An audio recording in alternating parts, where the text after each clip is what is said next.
Find one of our representatives with a microphone and ask for you to identify yourself and your affiliation.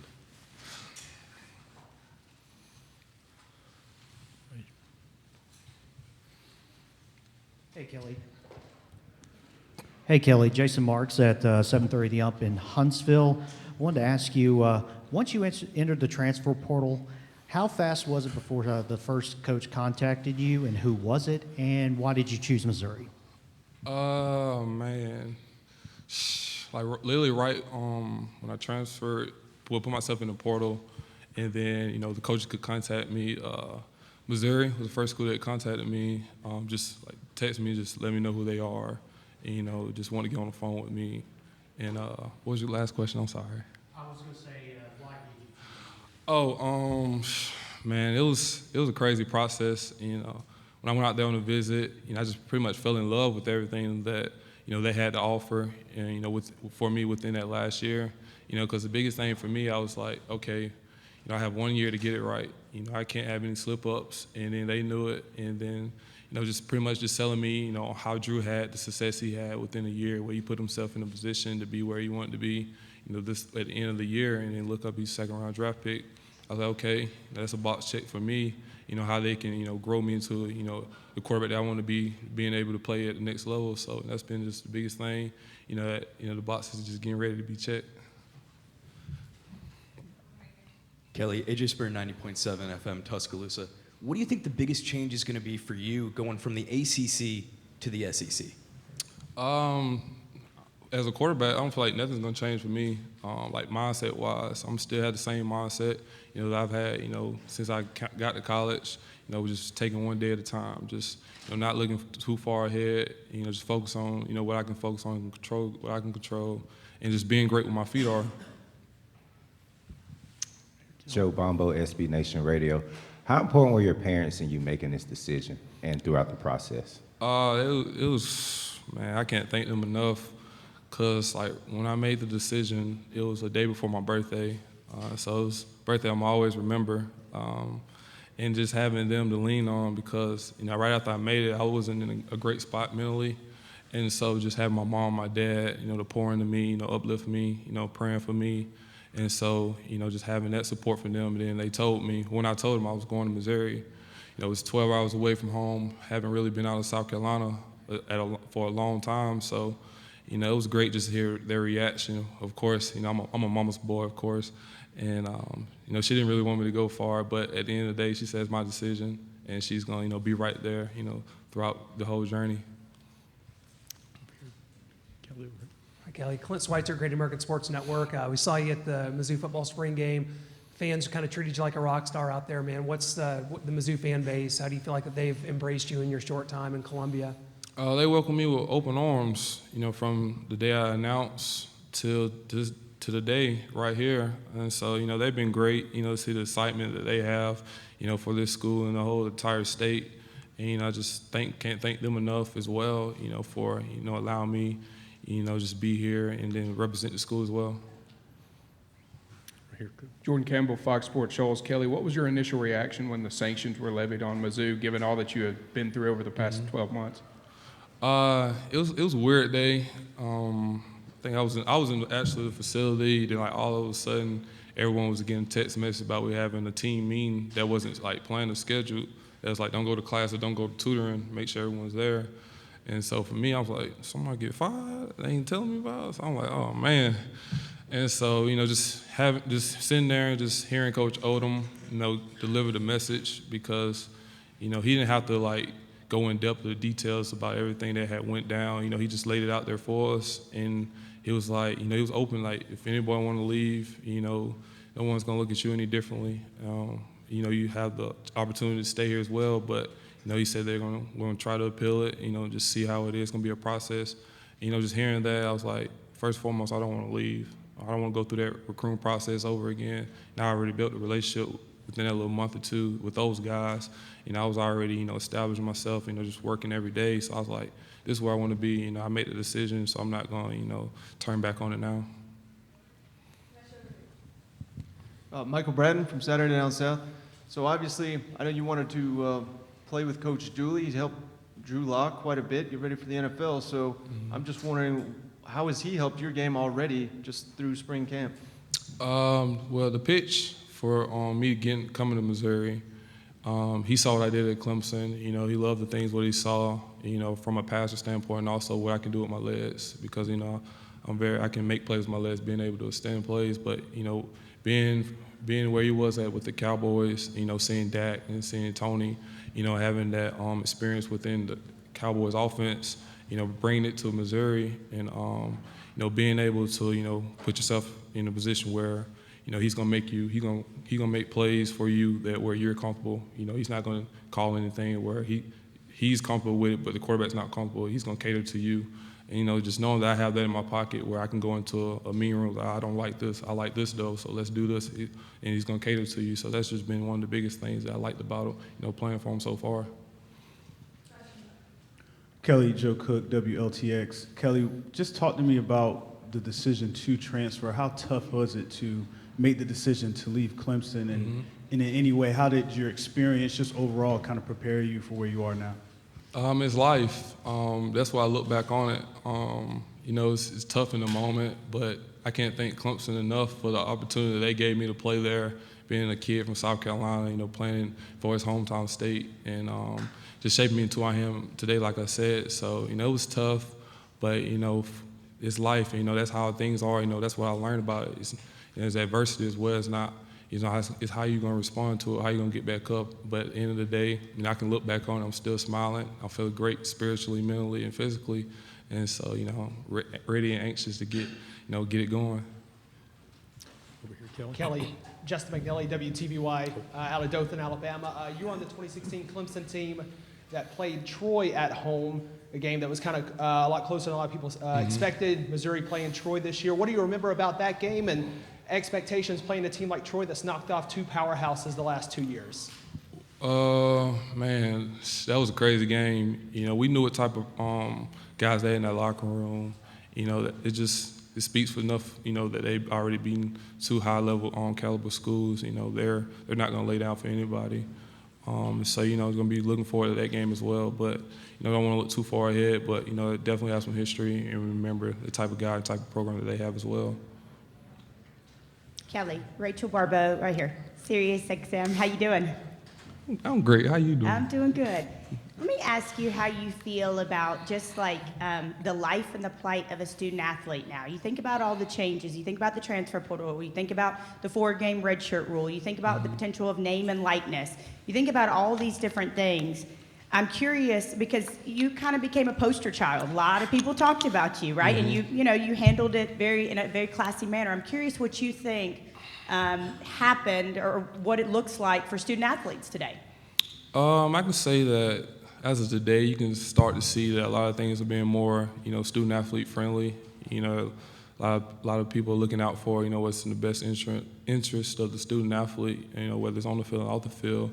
And I believe that, transfer portal, not a lot of people, agree with it, but, for me, it's been a tool that, I feel like has pretty much changed my life in a way, in a sense. And so, I thank God for, the timing of it, because, looking 2 years prior, there wasn't this rule. So I don't know what I would have did, if I didn't have the rule. But, like I said, I'm thankful for it, and I'm glad that you're starting to see changes within, to help and cater to the student athletes.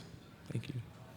Down front here. Kelly, can you talk about how you've been gelling with this offense this past spring? I mean, the stable running backs, you got Larry Roundtree, Tyler Beatty, receivers, Jonathan Johnson and Jonathan Nance, and a lot of weapons at your disposal. Just kind of talk about the potential for this offense.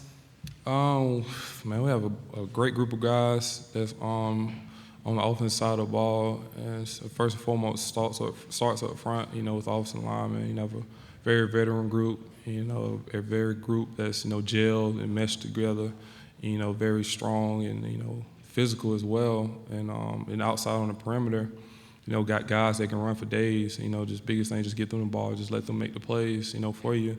Then, to the side of me, you got Roundtree and then Beatty, two different guys. Roundtree's your typical back, run between the tackles, and, do all the dirty work. Then you got Beatty, he's pretty much a scat back, give him the ball out on the perimeter. And also, you can line him up in the slot, and, he can run routes and, you know, create a mismatch for you. And then you can't forget Alberto. You know, he's a big guy with 6'6", like 260, something like that, maybe something short.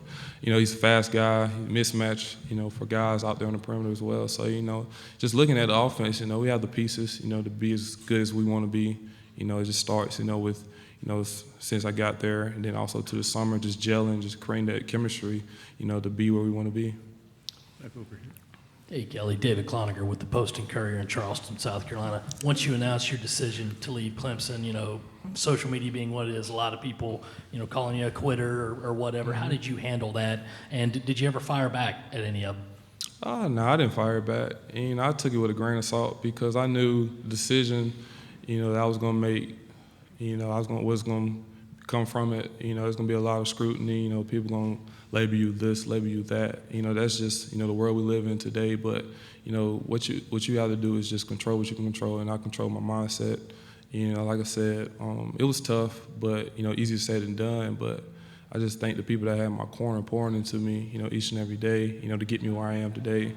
And, you know, like I said, you know, I'm thankful for it because I feel like, you know, I've grown so much, you know, within myself to put me in a position where, you know, I'm happy where I am right here today.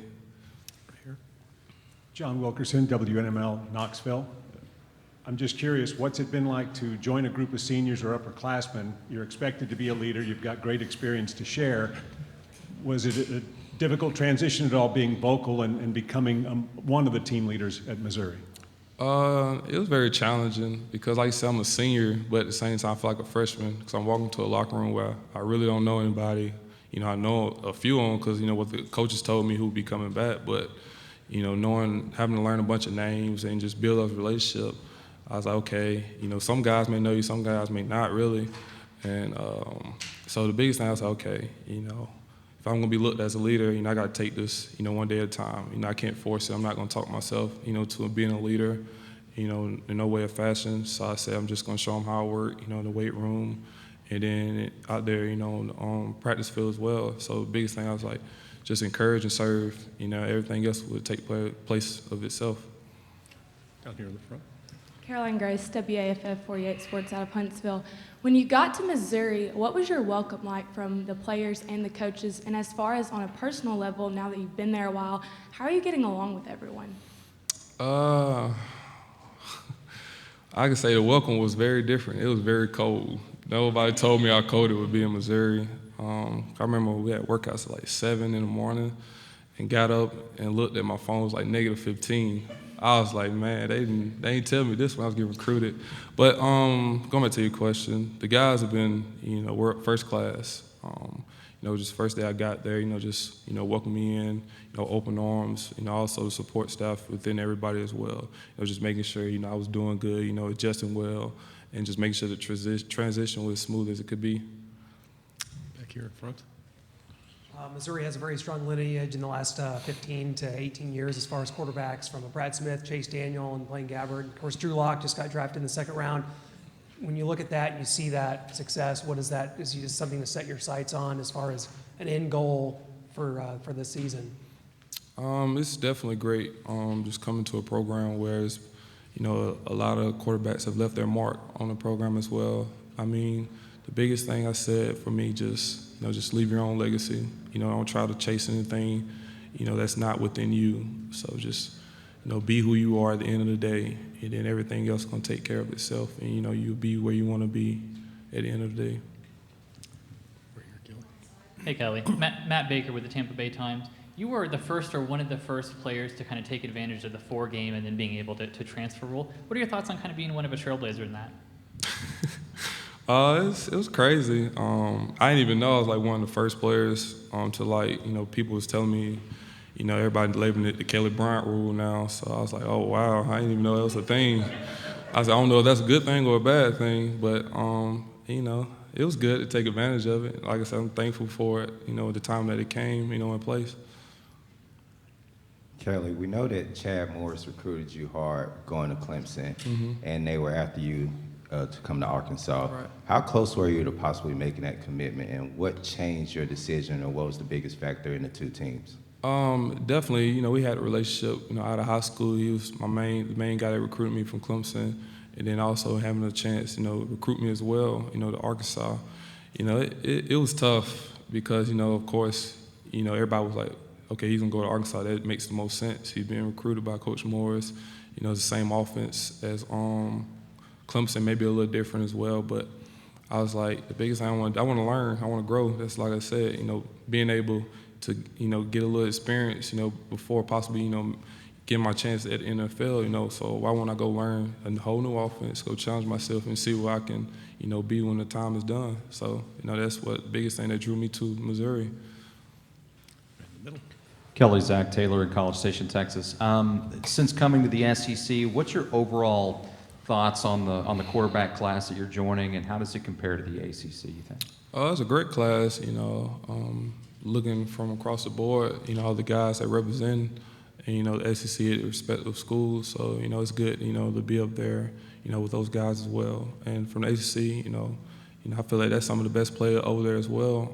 You got great guys at that position, that stack up with the top of the guys as well. So, I feel like both conferences have respectively good quarterbacks. Kelly, you talked about going to Missouri and Arkansas recruiting you. What about Auburn? When did they contact you, and what was said?